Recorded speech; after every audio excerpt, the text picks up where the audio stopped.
அன்பே சிவம் மனமே குரு என்றுணர்த்திய குருவே போற்றி. சத்தும் சித்தும் எதுவென்று உணர்த்திய குருவே போற்றி.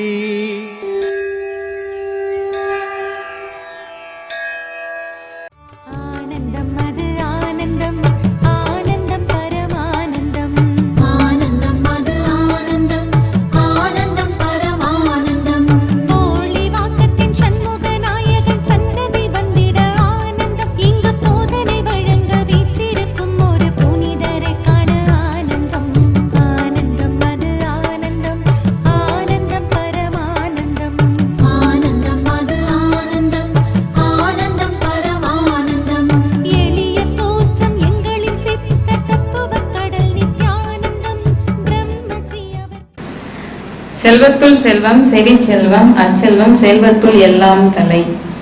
அந்த எத்தனை கோடி பணம் வச்சிருந்தாலும் காதுக்கு இனிமையை கொடுக்குமா? அதனால செல்வத்தின் செல்வம் மழலை செல்வம். ஒரு குழந்தை கத்தும் போதும் சரி, ஒரு குழந்தை சிரிக்கும் போதும் சரி, அந்த தாய் தகப்பனுக்கு ஒரு இன்பத்தை கொடுக்குறான்றது. அதனால செல்வத்தின் செல்வம் செடி செல்வம். அது எங்க கேட்குதுறான்னா மூக்குல கேட்குமா? குழந்தை அழுவுறது காதுல கேட்குது, கண்ணில் தெரியுமா? காதால தான் கேட்குது. ஒரு இசைக்கிறாங்க, அது எதால கேட்குற? காதால கேட்குறேன். இப்போ இவ்வளோ பேர்கிட்ட நான் பேசிக்கிறேன், எதால கேட்குறாங்க? காதால கேட்குறேன். இது செடி செல்வம். அழியா செல்வம் ஏதாச்சும் இருக்குங்களா ஐயா? அழியா செல்வம் ஆண்டவன். உலகத்துல அழியாத செல்வம் கடவுள். மற்ற செல்வங்கள்லாம் அழியத்தான் செய்யும். பக்தியில தூய பக்தின்னு இருக்கு, யோகத்துல தூய யோகம். அப்படி யோகத்துல தூய யோகம் இருந்தாலும் மனசு அழிக்கணும், பக்தியில தூய பக்தி இருந்தாலும் மனசு அழிக்கணும். இப்ப ஞான சம்பந்தர் இருந்தார், அப்பர் இருந்தார், பல மகான்கள் 63 நாயன்மார்கள் இருந்தாங்க. எல்லாருமே பக்தியில தான் இருந்தாங்க. ஆனா பக்தியில இருந்தாலும் அவங்களுக்கு மனசு கிடையாது. என் வீடு, என் சொத்து, என் சுகம் அப்படின்னு மனசு கிடையாது. மனசு இல்லாதால அந்த தூய பக்தி அது. ஆனா மனம் வச்சுக்கின்னு நான் தான் சாமி கும்பிடுவேன், எனக்கு தான் முதல் மரியாதைன்னு போனா அது தூய பக்தி கிடையாது, போலி பக்தி அது. அதனால போலி பக்தி பண்ணக்கூடாது, தூய பக்தி பண்ணணும்னு பெரியவங்க சொல்லி இருக்கிறாங்க. அறிவு படிப்பதற்கா வாழ்வதற்கா? உலகத்துக்கே அறிவு தான் முக்கியம். அறிவு இல்லைன்னா அதுக்கு பேர் பிண்டம். அது இருந்தும் ஒண்ணுதான், இல்லைன்னாலும் ஒண்ணுதான். அறிவுன்றது எதுக்காக பயன்படுத்தணும் அப்படின்னா, இப்போ நீ பெரிய பணக்காரனா இருக்க, ஒரு குறிப்பிட்ட காலத்துல உன்னை விட்டு அந்த செல்வங்கள்லாம் போயிடும், பணமெல்லாம் போயிடும். நிறைய சொந்தக்காரங்க இருப்பாங்க, உங்கள்கிட்ட பணம் இல்லைன்னா எல்லா சொந்தங்களும் விலகிடும். ஆனால் நீ கற்ற கல்வி உன்னை விட்டு மறையுமா? அப்போ கல்வி செல்வம் இருக்குது, அது நீ கட்டையில போற வரைக்கும் கூட வரக்கூடியது. அழியா செல்வம் கல்வி செல்வம். அதனால அப்படிப்பட்ட செல்வத்தை எல்லாரும் பெறணும். நான் தான் எனக்கு அந்த கொடுப்பனை இல்லை, உங்கள்கிட்ட மாட்டிக்கிட்டு லோல் பட்டுங்கிறேன். படிப்பறிவு ஆன்மீகத்துக்கு உதவுமா? படிப்புக்கும் ஆன்மீகத்துக்கு உதவாதுமா, மனசுக்கும் ஆன்மீகத்துக்கு தான் உதவும். யோகம் செய்தால் நமது கர்ம வினை குறையும் சொல்றாங்க. ஆமா, அது எப்போ நம்ம உணர்வுங்க ஐயா? யோகம் செய்தாத நம்ம இங்கிருந்து யோகம் கற்றுக்கணும். வீட்டுக்கு போனோடனே கணவர் தான் கண்ணில் தேர்றாரு, அடுப்பாறை தான் கண்ணில் தேர்த்து, நமக்கு எல்லாம் போட்டி தான் தேர்த்து. அப்புறம் எங்க யோகம் செய்யுது? யோகம் செய்தால் கர்ம வினை கழியும், யோகத்தால மட்டும்தான். இப்போ இந்த யாகம் நடத்துவாங்க ஐயருங்க, கல் அடிக்கி அதில் நெருப்பு போட்டு அதில் சொல்லுவாங்க, உன் பாவம் கழியணும், உன் கம்மலை போடு, உன் முகத்தை போடு, உன் பந்தை போடு, உன் துணியை போடணும். காரணம் என்ன அப்படின்னா, நெருப்பால மட்டும்தான் பாவத்தை அழிக்க முடியும், நீராலேயோ காற்றாலேயோ அழியாது. நீர்ல ஒரு பொருளை போட்டினா அது வேற இடத்துல எடுத்து போய் விட்டுடும், காற்றுல ஒரு பொருளை போட்டினா அது பறந்து எடுத்து போய் வேற இடத்துல விட்டுடும். ஆனா நெருப்புல போட்டினா இல்லாம போயிடும், நெருப்புல போட்டினா இல்லாம போயிடும்.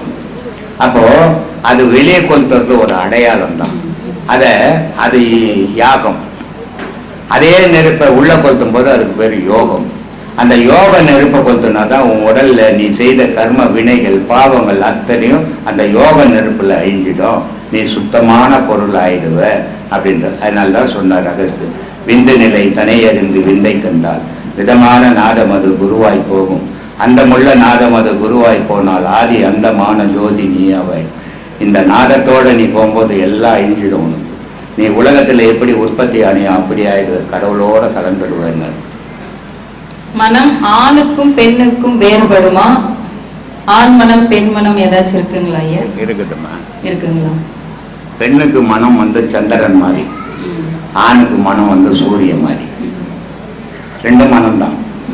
பெண்ணுடைய மனம் இலகிய மனம். எந்த நேரத்தில் சின்ன சின்ன விஷயத்துக்கெல்லாம் ஒவ்வொன்றும் வீட்டுக்காரர் அச்சு கூட இருக்க மாட்டார். திட்டின உடனே 2 நாளைக்கு அழுவாங்க, சோறு கூட ஆக்காது. ஆனா அதே நேரத்துல மனைவி திட்டா அவ அப்படித்தான் திட்டின்னு கிடப்பா, போடான்ட்டு போயின்னே இருப்போம்.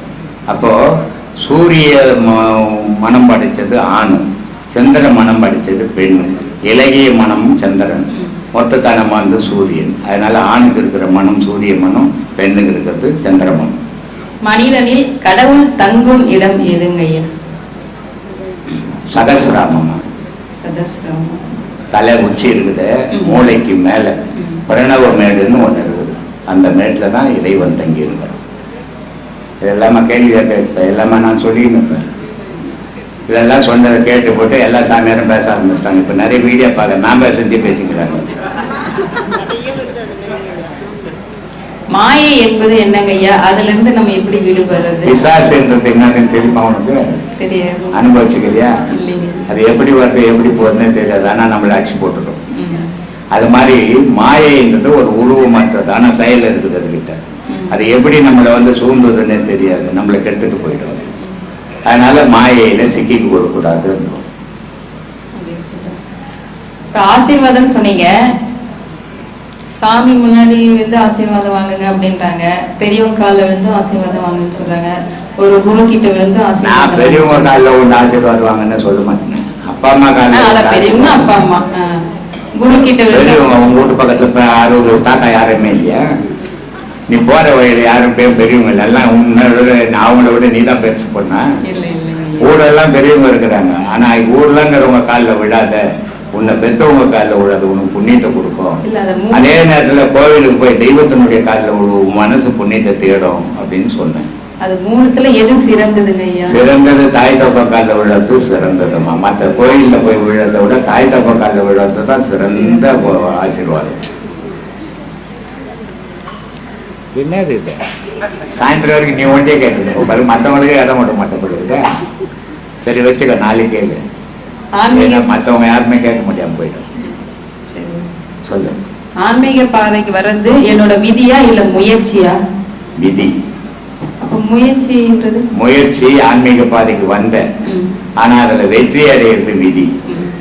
இப்ப இங்க எல்லாரும் வந்து உபதேசம் வாங்குறான். எத்தனை பேர் சாதிச்சான்? சேலத்துல இருந்து ஒரு பையன் போன் பண்றான், சாமி நான் உபதேசம் வாங்கிட்டு வந்தேன், வீட்டுக்குள்ள போனேன், பொண்டாட்டி கட்டத்தில் நிற்கிறார் சார். ஏன்பா அப்படின்னு. ஒன்னு ரூமை போய் மூடினா என்ன எங்க அம்மா வீட்டுல விடு, இல்ல ரூமை மூடாத அப்படின்ற சாமி. நான் என்ன செய்யறேன்னு எனக்கு தெரியல சொல்லு. கடவுளை விட்டு பொண்டாட்டியை பிடிச்சி போனேன். ஏன்னா கடவுள் மனிதனுக்கு எப்பவுமே தொல்லை கொடுக்க மாட்டான். பொண்டாட்டி சுல்லாணி மாதிரி வச்சிடுவான். அதனால பொண்டாட்டியை பிடிச்சிக்கப்பா, தொல்லை இல்லாத இருக்கும்னு. ஒரு செயல், ஒரு நல்ல செயல் செய்ய ஆர்வத்தை தூண்டுவது மனமா சித்தியா புத்தியா? மனம், புத்தி, சித்தம், அகங்காரம் எல்லாமே 4 சேர்ந்ததான் செயலுக்கு வரும். நாம தெரியாம செய்யற பாவம் யோகத்தின் மூலமா கழியுமா இல்ல தர்மம் செய்வதால் கழியுமா? தெரியாம செய்தது பாவமே கிடையாது. தெரியாம பாவத்தை செய்யவே முடியாது. தெரிஞ்சுதான் செய்வோம். போய் நேரம் ஒருத்தட்டமானு வச்சுடுவோம். இது தெரியாது பட்டுச்சு மன்னிச்சுங்க. அதே எப்படி தெரியாது போய் உங்கால் அவமானப்படுவோம். இது மாதிரி ஏமாற்றக்கூடாது. தெரியாம பாவம் பண்ண ஒரு கோயில் அறுத்து பிடிச்சி அறுத்து கொடுத்துன்னு போட்டு நான் தெரியாத அர்த்தத்துங்கன்னு சொல்லுவேன்.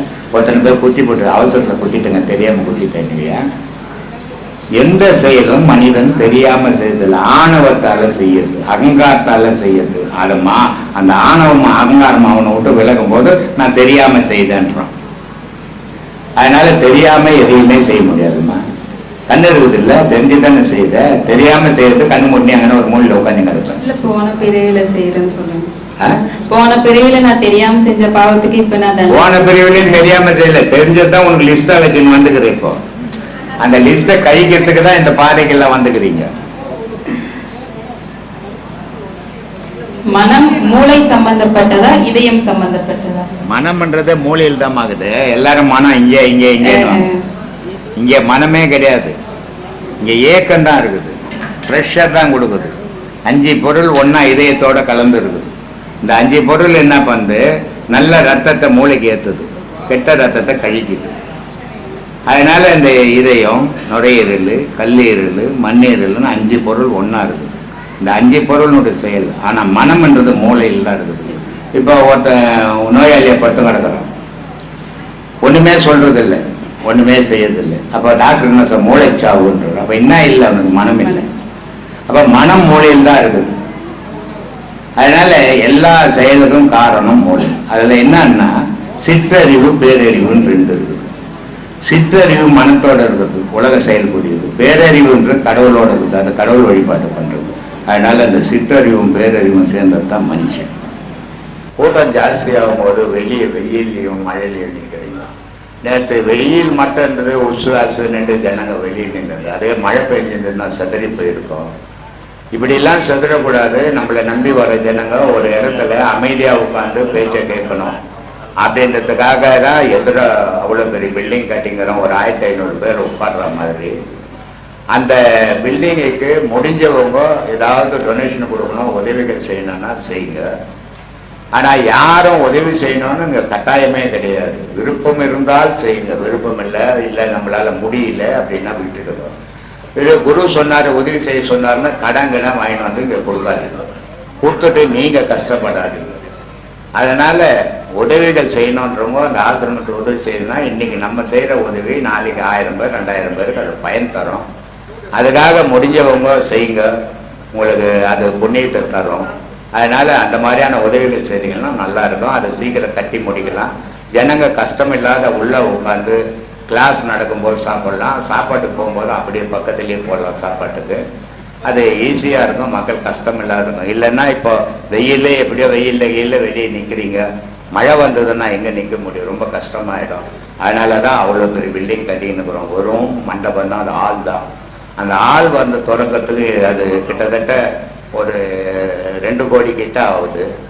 அது ஏதோ இங்கே உபதேச காசு, டொனேஷன் கொடுக்குற காசு போட்டு இது வரைக்கும் இவ்வளோ வேலை செய்திருக்கிறோம். இன்னும் வேலைகள் குறையா நிற்கிது. அந்த குறைகளை தீர்றதுக்கு நீங்கள் எல்லாரும் உதவி செய்தீங்கன்னா அது முழுமை பெறும். முழுமை பெற்றதுன்னா நம்ம எல்லா மக்களுக்கும் அது பயன் தரும். நன்றி, வணக்கம்.